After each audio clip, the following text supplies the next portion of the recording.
ഗസാതെരുവിലെ ചോര കണ്ടേ ഞാനും എഴുതട്ടൊരു കണ്ണീർ കാവ്യം. പിഞ്ചോമന മക്കളെ ചോരക്കായി ദാഹിച്ചലയുന്ന ചെന്നായ്ക്കൂട്ടം. മരിച്ചത് ഞാനല്ല, നീയാണ് മുസ്ലിമേ. ഫാസിസ തടവറയിൽ അടിമയായി നിൽപ്പോ നീ.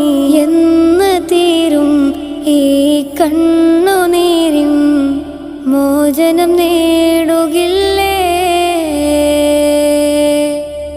ഫലസ്തീൻ ചിരി എന്നത് കാണാക്കിനാവല്ല,